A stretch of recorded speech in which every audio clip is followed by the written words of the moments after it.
રામ જય જય રામ શ્રી રામ જય જય રામ સચ્ચિદાનંદ ભગવાનની જય.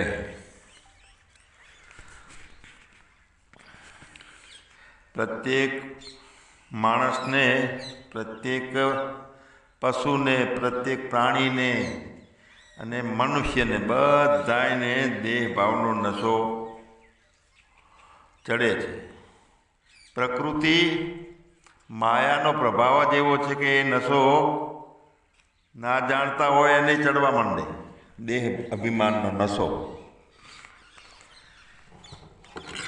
તો દેહાભિમાનનો નશો ચડ્યો છે તો તે ઉતારવો પડે. પરમ દશા જે અનુભવી છે તો એ નશો ઉતરે તો શું પ્રમાણ, એનું ખબર કેવી રીતે પડે કે નશો ઉતર્યો છે દેહના અભિમાનનો?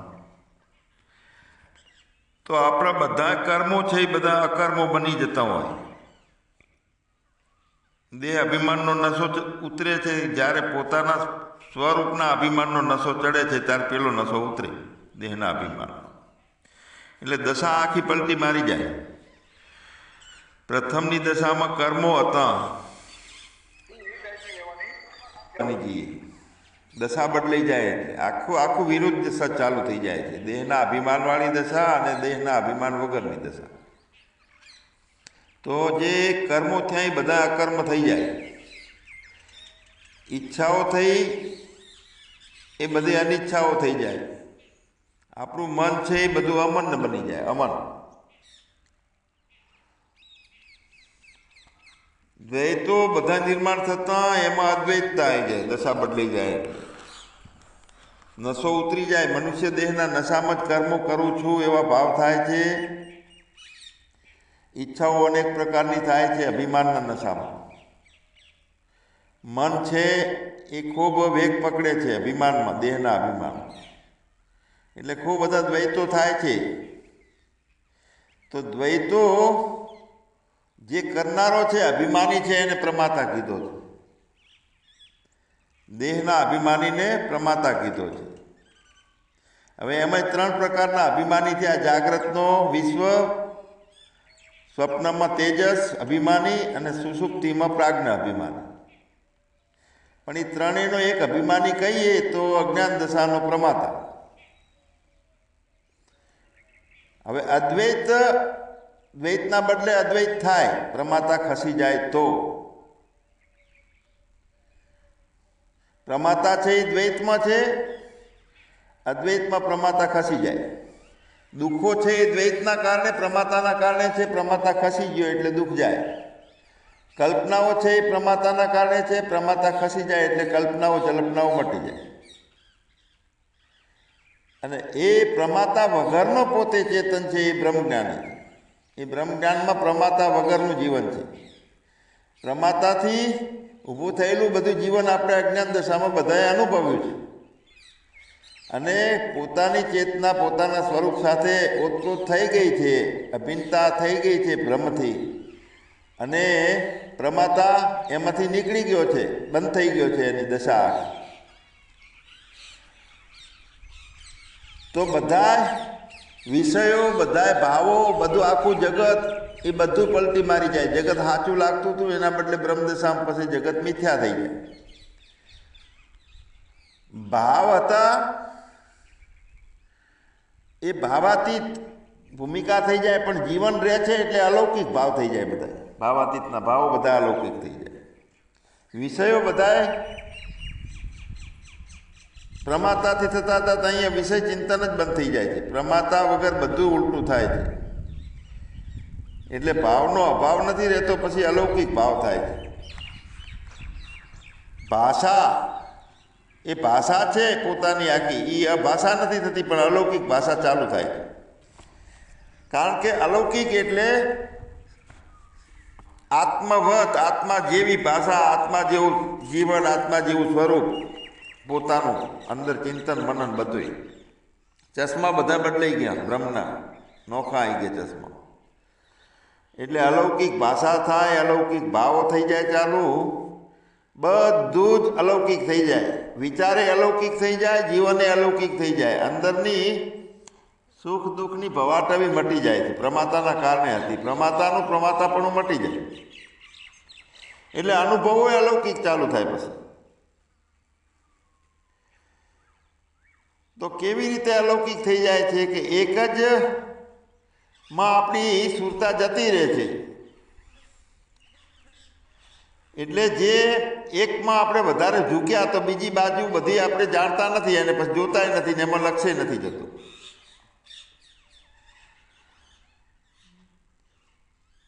જે વિષયમાં કોઈ પતિ પત્ની હોય પોતાના આલિંગનમાં પ્રેમમાં જોઈન્ટ થઈ જાય છે તાર બધું જગત ભૂલી જાય છે. આકર્ષિત ભાવ થાય છે વાસનાના કારણે, પણ બ્રહ્મજ્ઞાનીને અલૌકિક ભાવ હોય છે, આકર્ષિત ભાવ નથી હોતા. તો એક જ વસ્તુ રહે છે જેને વધારે પકડી હોય, બાકીની વસ્તુ બધી હોવા છતાં નથી એવી રીતનું એનું મહત્વતા થઈ જાય છે. એ રીતે સાક્ષી સાથે એકરૂપતા આપણી ચેતનાની થઈ જાય છે. સાક્ષી પોતે ચેતના છે, પોતે સાક્ષી થઈ જાય છે, ઈશ્વર સ્વરૂપે રહે છે. પછી એને અંદર બહાર એવું કંઈ નોખું જાણવાનું તો રહેતું જ નથી, કારણ કે નોખું જાણવાનું હતું એ વખતે પ્રમાતાની દશા હતી. તો સાક્ષીમાં પછી એ નોખું ના જાણે. પિતા માતા લોકો આ બધામાં લાગી જાય. પિતા અપિતા થઈ જાય, માતા અમિતા અમાતા થઈ જાય, લોક અલોક થઈ જાય. બધા પાપ પુણ્યનો સંબંધ છૂટી જાય અને આનંદ છે એની બદલે પરમ આનંદ બની જાય, લોકના બદલે પરમ લોક બની જાય. અને તે જે પરમ આનંદ છે એ આનંદની માયા બીજા પ્રાણીઓ ભોગવે છે.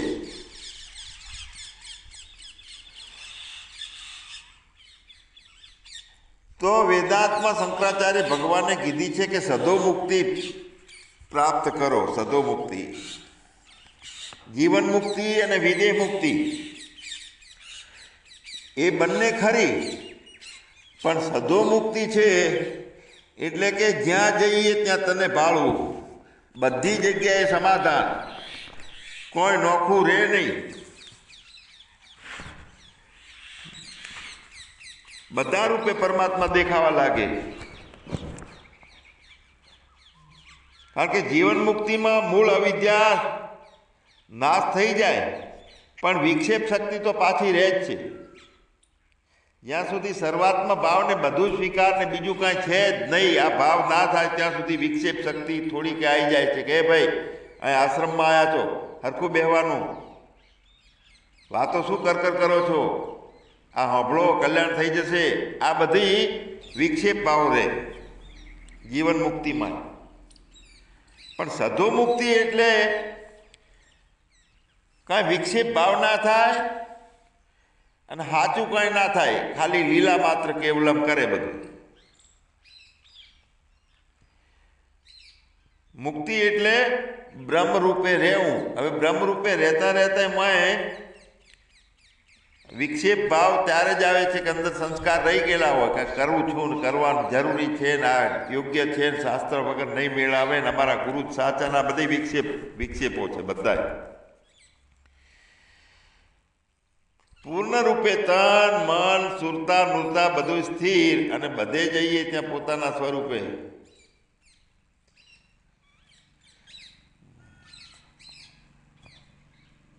એટલે હરખું લાગે, કાંઈ પરમાત્મા જ લાગે, બીજું કાંઈ. અમારા કૂતરાને ખાવા ખવડાવીએ પ્રેમથી તો એ અમારા ગાડી ઉપર ને આ કૂતરા ઉપર ઉતરી જાય. અરે એટલું નહીં, અમે આગા જઈએ એટલે તરત એ આપણા પાથરેલા ગોદડાના આસન ઉપર બાદશાહની જેમ બેઠા હોય. જોડે આવીએ તો ખહે નહીં, પછી કેવું પડે કાન પકડીને કે ઉઠ ઊભો થાવ, પણ તું અંદરથી ક્રોધ ના ચડે. સદો મુક્તિ એટલે બધે પરમાત્મા, બધા રૂપે પરમાત્માનો સ્વીકાર.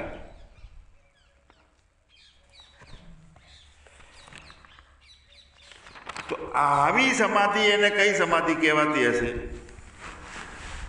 પૂર્ણ સમાધિ. તો જો આ જ્ઞાન છે ને એ જ્ઞાનમાં મળે છે ને તો વગર ફીએ મળે છે, કોઈ જાતનું કાંઈ ખર્ચવું નથી પડતું. કારણ કે આમ તો પૂર્ણ ડાયા છે સંતો, પણ આખું બ્રહ્મ રૂપે જગતને જોવે છે. એને કાંઈ ભેગું કરવાની જરૂર નથી કે કાંઈ છે એને પકડી રાખવાની જરૂર નથી, કામ ક્રોધ લોભ મોહને. પણ લોકોની દ્રષ્ટિએ આ ગાંડા છે, એક નંબરના ગાંડાની વણઝાર છે ખરેખર. તો આ જુઓ ગાંડા કેવું કરે છે, વધારેમાં વધારે ગાંડો લૌકિક દ્રષ્ટિએથી જે ચિત્ર વેણી વેણી ભેગા કરતો હોય, પથરા પોતાની જોડીમાં રાખતો હોય અને ભેગું કરતો હોય, એ મૂર્ખો એકદમ. કારણ કે એને અંદરથી એવો ભાવ હશે કે હું થોડોક ગાંડાઓમાં ભિખારીઓમાં હું વધારે મિલકતવાળો છું, પથરા અને ચિંથરા વધારે છે મારી પાસે, હારાનો દેખાડો કરે. એનાથી થોડા સારા ગાંડા હોય છે ને તો એ સ્ત્રી હોય એના બાળકો પેદા કરે, વધારે સ્ત્રીઓ કરે, વધારે ગાડી રાખે, બંગલા રાખે, સારા કપડાં ભેગા કરે. મૂળ તો આ એ પથરા જ છે બધા. પેલા એ ચિત્ર ભેગા કર્યા તો એ જ રીતના આના નોખા ચિત્ર છે, એનાથી સારો ગાંડો સમાજમાં રહે છે. એટલે સામાજિક જ્ઞાન છે. અને અત્યારના બધા કેળવાયેલા ગાંડા છે, વીઆઈપી, એ કેળવાયેલા ડાયા કહેવાય, થોડા સમાજની દ્રષ્ટિએ ડાયા. એ ભેગું કરે છે પથરા ચિથરા, પણ એને કયા હોય છે ફર્નિચર 25 લાખ રૂપિયાનું કર્યું, કાચ આવા ભાવના લાયા, આવા બંગલો બનાવ્યો, આ ભાવથી એન્જિનિયરને સારામાં સારું કામ થવું જોઈએ, બગડવું ના જોઈએ. એટલે મોટર બંગલા ભેગા કરે, મોટરો ભેગા કરે, તિજોરીઓ ભેગી કરે અને દેખાડો કરે બધે કે જો આટલી અમારી પાસે આમ છે, આટલા જણનો સ્ટાફ છે. તો આ એ ચિથરા અને પથરા ભેગા કર્યા છે. થોડા પણ વધારે ડાયા છે, સુધરેલા થોડા, એટલે એ ચિથરા ભેગા કરે છે. પણ બધાની કક્ષા તો એક જ છે. અને સૌથી ડાયા છે તે બ્રહ્મજ્ઞાની. આખું જગત બ્રહ્મરૂપ છે અને માટે એને કંઈ ભેગું કરવાની જરૂર નથી. તો એ જે જ્ઞાન આલે છે ગીતાનું, બ્રહ્મસૂત્રનું, ઉપનિષદોનું, તો એ તો શિક્ષકો આલે છે નેહાળમાં, પણ એ ફી લઈને આલે છે એટલે એની કોઈ અસર નથી હોતી. બ્રહ્મજ્ઞાન જેનામાં ના હોય તો એની વાણીમાં એનું વજન નથી હોતું, જોર નથી હોતું, પ્રભાવ નથી હોતો. ભલે એને હારમ રીતે વારંવાર બધાને ભણાવતા હોય પણ એની અસર ના થાય. બ્રહ્મસૂત્ર અને ઉપનિષદ નિશાળમાં ભણ્યા કોલેજમાં, પણ જેનામાં બ્રહ્મજ્ઞાન જ ના હોય તો એનામાં વાણીમાં બ્રહ્મજ્ઞાનનું જોર આવતું નથી. અને જેને બ્રહ્મજ્ઞાન છે, પરમાત્માથી છે સ્પર્શ થયેલો છે એનો, તો એની વાણીમાં વજન ને પ્રભાવ ઊભો થાય છે, જેનાથી લોકોનો જ્ઞાન થાય છે. તો શું હોય છે? આ સવિકલ્પ ભૂમિકા હોય છે સંતોની, કે એમાં મનોવૃત્તિઓ બધી બ્રહ્માકાર પ્રવાહ ચાલુ હોય, મનોવૃત્તિઓનો જગત આકાર વૃત્તિઓ બધી બંધ થઈ જાય મનની, બ્રહ્માકાર જ રહે. એ સવિકલ્પ સમાધિ છે આપણી આ, અને સંપ્રજ્ઞાત સમાધિ પણ કહે છે. બંને એકનું એક જ છે, સવિકલ્પ સમાધિ. હવે અહીંયા ઘણી વખત આપણને થાય છે કે આના કરતાં આ વધારે જ્ઞાની કહેવાય, એના કરતાં વધારે તડકામાં બેસી રહે તો વધારે જ્ઞાની કહેવાય, અથવા બહુ મૌન રહે તો વધારે જ્ઞાની કહેવાય. પણ આ જ્ઞાન તો એક જ પ્રકારનું છે. જ્ઞાનની 7 ભૂમિકાઓ આપણે લીધી હતી, એમાં 5મી ભૂમિકાથી પરમ જ્ઞાનની શરૂઆત થાય છે. અસંશક્તિ, પદાર્થ ભાવીની અને તુરિકા, ત્રણેય પરમ. છેલ્લે તુરિકા છે એ પરમ જ્ઞાનની ભૂમિકા છે. એટલે નિર્વિકલ્પ સમાધિમાં સૂક્ષ્મ થવું, અસંગ શક્તિ, એટલે બધી સૂક્ષ્મતાને ધારણ ચાલુ થઈ જાય એમ ધારણા. તો નિર્વિકલ્પ સમાધિમાં બધી વૃત્તિ નિરોધવાળી બની જાય, ચિત્ત વૃત્તિનો નિરોધ થઈ જાય. તો હવે અંતઃકરણ એ ટાઈમે રહે કે નહીં? તો હા રહે ને, અંતઃકરણ હોય છે. વૃત્તિઓ બંધ થઈ જાય તો સાક્ષી તો રહે છે, પણ સત્વ રહે છે અંતઃકરણમાં, સત્વ ભાગ રહે છે. તો અંતઃકરણનો સત્વ ભાગ છે ને એ સાક્ષીને અનુભવમાં લેવામાં આવતો નથી, પણ એનો સત્વ ભાગ જે છે એ જ્યારે સાક્ષીની સાથે ઓતપ્રોત મળે છે તો એ સાક્ષી બની જાય છે, સત્વ ભાગ પણ. એટલે સત્વય નથી રહેતું. જેને અંતઃકરણય ના કહેવાય, જેને સત્વય ના કહેવાય, જેને સાક્ષી જ કહેવાય. એટલે સાક્ષીથી સત્વ ભાગનો નોખો અનુભવ થતો નથી. જો નોખો થતો હોય તો એ સાક્ષી ના રહ્યો, તો પ્રમાતા પાછો બની ગયો.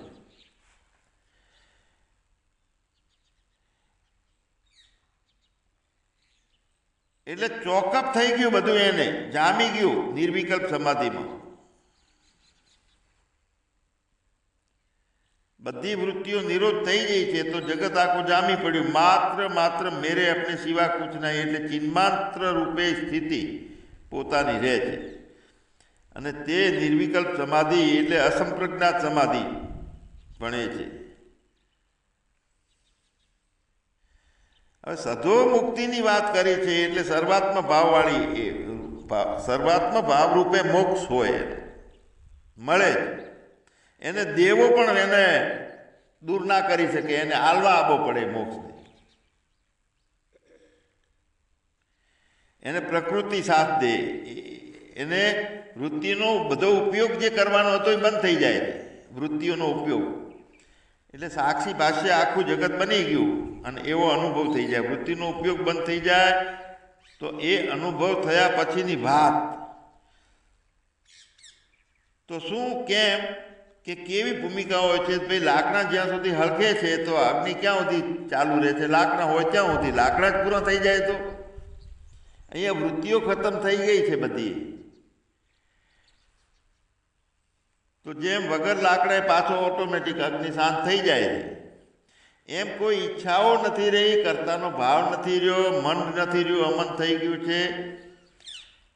તો બધું કામ પૂરું થઈ ગયું એટલે એક શાંત અને સહજ શાંતિ આવી જાય પોતાના ભાવમાં કાયમ માટે. પરમ શાંતિ, સહજ શાંતિ. પછી ગમે એવી વિકૃત કે વિક્ષેપ ભાવ સામેથી આવતો હોય તો પોતાના અંદરથી લાડવો છૂટો ના પડે, બારે કોંકરી ના કરે લાડવાની, વૃત્તિ પરિચિત ના થાય.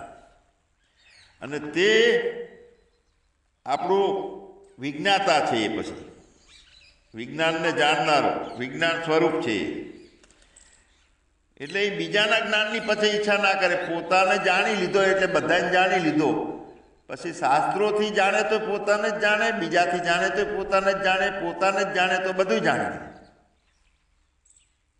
એને અંદરથી નવા જ્ઞાનની કંઈ બહારથી લેવા જવાની ઈચ્છા ના રહે. પોતાની અંદર જ ખજાનો ખુલી જાય. પોતાનાથી બીજું કશું જ નથી. એટલે કશું છે જ નહીં. માટે એનું જે સ્વરૂપ છે ને એ વિજ્ઞાતાનું સ્વરૂપ કહેવાય, વિજ્ઞાન ઘન. એટલે એ સ્થિતિ છે ને વિજ્ઞાનવાળી સ્થિતિ, એ જ નિધિ ધ્યાસન. એને સતત પછી નિધિ ધ્યાસનમાં રહેવાની ઈચ્છા રહે, બહાર કે જાય નહીં. હવે આવી જે દશા છે એની અંદર નશો બિલકુલ દેહ અભિમાનનો ઉતરી ગયેલો હોય છે, કાંઈ જ રહેતો નથી. જે પોતાને સમજતો નથી કે પોતાનું કે જગતનું કંઈ કલ્યાણ કરી શકવાનું જ નથી, પણ પોતાને સમજવાની વાત આવી જઈ તો એને જગત કલ્યાણ કરવાનું ઓટોમેટિક એનાથી થતું જ જાય. અને જેમ જ્ઞાનથી પોતાને સમજતો નથી બરોબર, ત્યાં સુધી એને બીજી કિંમત ઓછી થાય. જ્ઞાનની આટલી જરૂરિયાત છે, ઉપદેશ આપવાવાળાની આટલી કિંમત છે, એ બધી કિંમત ઓછી આવે. જે પોતાને સમજવાની ઈચ્છા રાખે ને તો આ બધાની કિંમત કરતા રહે. આપણે આ જ્ઞાન સભામાં બધા જોડાયેલા રહીએ છીએ. કારણ શું છે કે એને કિંમત આંકી છે આત્મજ્ઞાનની. કોઈને આત્મજ્ઞાન આપવાવાળાની કિંમત ના હોય તો કે ના સારું બોલે છે ને સારી છે વાતો એટલે જોઈન્ટ રહીએ, પણ રહે છે ને એ આત્મજ્ઞાનની કિંમત છે. કેમ કે પોતાને સમજવા ઈચ્છીએ છીએ આપણે, પોતાના માટે છે એટલે થોડું ઘણું ચલવી લઈએ. આપણા જેવા સામાન્ય ખટપટ કરતા હોય તો એ બધા ચલવી લે છે. એટલે બહુ ઊંચા વ્યક્તિઓ છે આ બધા. એટલે પોતાને જાણવાની ઈચ્છા છે, માટે તત્વજ્ઞાન આપવાવાળાની કિંમત, એનું જીવન ગાળવાવાળાની કિંમત બહુ હોય છે. બ્રહ્મજ્ઞાનનું પહેલાં બહુ માન હતું આ વિદ્યાનું, અને જે બ્રહ્મવિદ હતા એમને સમાજમાં મોટામાં મોટી પહેલાં પદવી આપવામાં આવતી. તો અજ્ઞાનીને જેટલા જ્ઞાન છે ને બધા વિપરીત જ્ઞાન છે, પણ જ્ઞાનીને કોઈ વિપરીત જ્ઞાન નથી. પોતાના સ્વપ્રકાશમાં, પોતાના સ્વરૂપમાં રહેવાનું ગમે છે તે જ્ઞાની. એનામાં અજ્ઞાન રહેવું એ મુશ્કેલ છે. અજ્ઞાન આવે ને તો ઓટો વાટીને પાછું જતું રહે. દુઃખ આવે ને તો બેટું મારું દુઃખી થઈને જતું રહે પાછું દુઃખ. એ પોતાનું બોધ સ્વરૂપ છે, આત્માનું સ્વરૂપ છે. આવી સ્થિતિ નક્કર દ્રઢતાવાળી સ્થિતિ આપણી બની કે જેમાં કોઈ સંશય પણ નથી રહ્યો. પોતાને જાણીએ અને પોતાના પ્રકાશથી જ સંશયો બધા બળી જશે, બાકી તો કોઈ રસ્તો નથી પોતાને જાણ્યા વગર. આત્માનો પોતાનો બોધ કે જ્યાં નથી કોઈ ઉદય કે નથી અસ્ત, ફક્ત કૂટસ્થ એરણની જેમ સાક્ષીમાં છું ને મારા ઉપર બધું કૂટાય છે, છતાં હું કૂટાતો નથી. એટલે અચલ અવિચલ વિમલમ અચલમ જેવો પોતાનો બોધ માત્ર હોવા માત્ર સ્વભાવ હોય છે એનો, અને એના કારણે આત્મામાં પોતાનામાં અવિદ્યા કદીએ આવી શકતી નથી, બેસી શકતી નથી, એમાં સદભાવ બનતો નથી. તો પછી અવિદ્યા ક્યાંથી આવી એ શંકા તો રહે જ નહીં ને. પોતાને જાણી ગયા પછી ખ્યાલ આવી ગયો કે ભાઈ આ બધી ભ્રાંતિઓ હતી, પકડાતું હતું, અધ્યાસ થતો હતો એટલે આવતી હતી.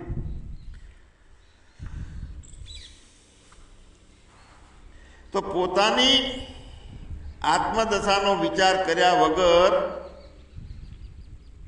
બાકીના પ્રશ્નોનો અંદરથી ઉકેલ આવશે બધો. વિચાર કરશું તો, વિચાર કર્યા વગર કોઈ ઉકેલ આવતો નથી. આપણા સંશયો છે એ આપણે કોણ છીએ એ દશાનો વિચાર કરીએ તો સંશયોની જવાબ અંદરથી મળશે. જો પ્રશ્ન કરનારો પ્રમાતા છે અને નોખી દશાનો છે તો એને જવાબો નહીં મળે. પણ જવાબ એક જ છે કે ઠરવાનું છે. હવે ભાઈ આ બધું જે છે ને, મન પકડ્યું, બુદ્ધિ પકડી અને એના કર્મો કરું છું એ પકડ્યું એટલે અજ્ઞાન સતત પકડી રાખ્યું છે. આર્યું જ વિપરીત જ્ઞાન. પોતાના કે જ્યાં ના હે, ના હુવા, ના હોવો, હાર, એના બદલે બધું છે ને બધું થશે ને હવે મારું શું થશે, આ વિપરીત જ્ઞાન, ઊંધું જ્ઞાન. વિપરીત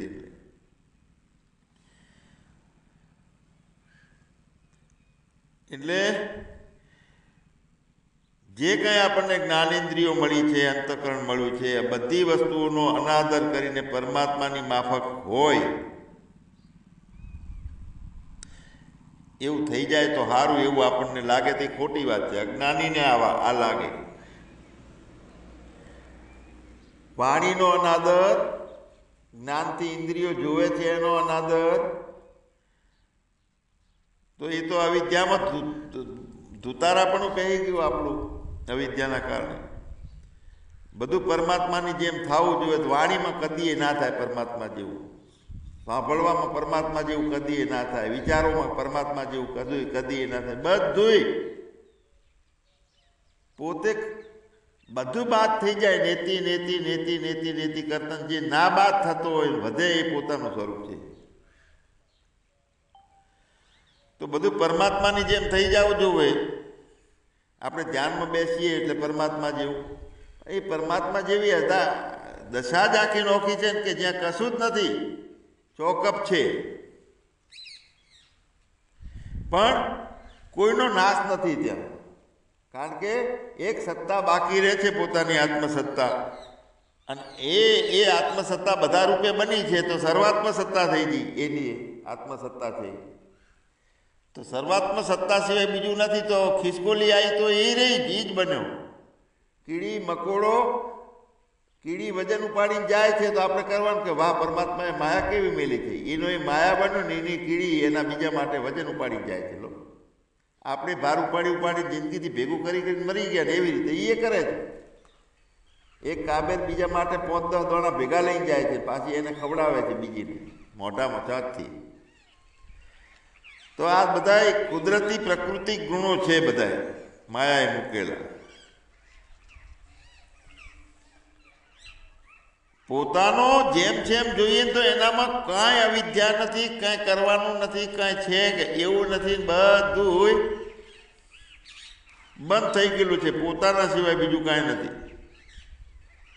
એટલે આવી જીવન મુક્તિ છે, એમાં કોઈ વ્રત કે નિયમ નથી, ખાલી એ વાસ્તવિકતા જે છે, વસ્તુ જેમ છે એમ છે મુક્ત. એટલે મુક્તિનો લાભ શું છે કે એનાથી પ્રારબ્ધો બધા ભૂલી જવાય અને ઓછા કર્મો હોય ને બધા લીસોટા અગ્નિમાં જેમ બધું ઉડી જાય છે ને, વધારાનો કચરો બળી જાય છે, એમાં બધું બળી જાય વધારાનું. પોતાનું સહજ અમરત્વ જાણતા એ અનુભવનું રસામૃત મળે છે જીવન મુક્તિમાં. એટલે જીવન મુક્તિ નિયમથી કે અનુષ્ઠાનથી કોઈ કરવા જેવી નથી, એ સહજ અવસ્થા છે પોતાનું, સહજ પોતાનું જન્મ્યો નથી, મરવાનો નથી, આ સતત ભાવ હોય છે. પછી આવો જે રસ મળે છે તો રસ ખાવાવાળો જેમ હારો કેરીનો રસ ખાઈએ છીએ, સારો લાગે બીજા દાડે ત્રીજા દાડે લાવો ઉપરા ઉપર ખાઈએ, એમ આ જે રસ છે તો એ રસ કયો છે? અહીંયા કોઈ વેપાર બીજો નથી થતો ખાવાનો છોડી દેવાનો, પણ એનો સાક્ષી છે, સાક્ષીનો રસ છે. પોતે કાંઈ કર્યું નથી, પોતે કાંઈ કરાયું નથી. આ શાસ્ત્રીય પ્રવૃત્તિ છે એટલે કરું ને, આ અશાસ્ત્રીય છે એટલે છોડી દઉં. કોઈથી કાંઈ બંધાયેલો લેપાયમાન નથી, અકર્તા છે, કાયમ માટે કરતા નથી. તો પછી અશાસ્ત્રીય પ્રવૃત્તિથી બંધાતો નથી તો શાસ્ત્રીય પ્રવૃત્તિથી પણ નથી બંધા, કારણ કે એ પ્રમાતાનું એનું ખસી ગયો એમાંથી, પ્રમાતા એની દશા આખી બદલાઈ ગઈ. જેટલી જેટલી પ્રવૃત્તિઓ થાય છે તે અજ્ઞાનીની ઉપર થાય છે, જેટલા જ્ઞાનો થાય છે એ પણ ત્યાં હું જ્ઞાન લેનારો ઊભો છું એ પ્રમાણે થાય. તો બોધ થતાની અંદર શું ખ્યાલ આવ્યો કે બધું બાદ કરવાનું કે ના બાદ કરવાનું મટી ગઈ અને બધું પોતાના સ્વરૂપે દેખાવા લાગ્યું. તો બધે સર્વાત્મ ભાવ થઈ જાય તો ત્યાં અવિદ્યા કશું ના કરી કે દુઃખે કંઈ ના કરી કે કોઈની તાકાત નથી બદલાઈ શકે. એ પોતે બોધરૂપી એક રાજ્યનો મોટો સમ્રાટ બની ગયો હોય, એને કોઈ ભય પણ ના આવે. તો એ પોતે જે છે કે જ્યાં અન્ય કાંઈ નથી, અનન્ય હોવાથી એને કોઈ ઉપાધિ નથી. કારણ કે બીજું કાંઈ હોય તો એની ઉપાધિ તરીકે વળગે, બીજું કાંઈ છે જ નહીં, એ જ ભાવ છે એનો. એટલે પોતે આત્મ સ્વરૂપ છે તો બાકી એના સિવાય બીજું કાંઈ મેળવવાનું નથી, એના સિવાય બીજે ક્યાંય બહાર આનંદ લાગતો જ નથી. તો આવો પરમ જ્ઞાનની ભૂમિકા આપણી કે જ્યાં રોગે કે દુઃખ કે કોઈ વિશેષ થઈને આપણામાં ઉભરતા નથી. રોગ આવે તો રોગ પણ પરમાત્મા બન્યો, દુઃખ આવે તો દુઃખે પરમાત્મા બન્યો, ભોગવનારો એ બન્યો. તો બધાને આત્મા માત્ર જોવે છે. એટલે કોઈ આરોપિત ધર્મ એ પ્રમાતા ઉપર આરોપિત થાય, બધા ધર્મ, પણ પ્રમાતા પોતે એની દશા બદલાઈ જાય છે તો કોઈ એનામાં આરોપ થતો જ નથી, કોઈથી સંબંધ એને નથી થતો. તો કાંઈ યોગ શબ્દનો અર્થ જ એ છે કે કોઈથી સંબંધ ના લેવો, એનું નામ યોગ. કેમ કે અન્યનો અભાવ છે, અન્ય છે જ નહીં બીજું કાંઈ. એટલે આવી પોતાની સદોદિત નિર્વિકલ્પ જે અવસ્થા છે એ આપણે માણીએ, વ્યવહાર હોય કે સંસાર હોય કે બીજા હોય કે યુદ્ધો હોય કે કોરોના હોય કે આનંદના મેળા હોય, પણ પોતાનાથી નોખો આનંદ છૂટો પડતો ના હોય અંદરથી, ભાવથી. તો એ પાંચમી, છઠ્ઠી અને સાતમી ભૂમિકામાં એ આનંદોનો આમ એ રહે છે. અને પછી છેલ્લી અવસ્થા જે છે તુરેગા, એની અંદર તો એમ છે કે આમ પકડીને હાથ હલાવીને ઝંઝોળીને જગાડવો પડે. રામકૃષ્ણ પરમહંસ રહેતા 4-4 દાડા સમાધિમાં જતા રહેતા, પણ વ્યુત્થાન તો એમનું પાછું થાય અને એ પણ જગતને નિર્વિકલ્પ રીતે સર્વાત્મ ભાવથી જગતને અંદર વિહાર કરે છે. સચ્ચિદાનંદ ભગવાનની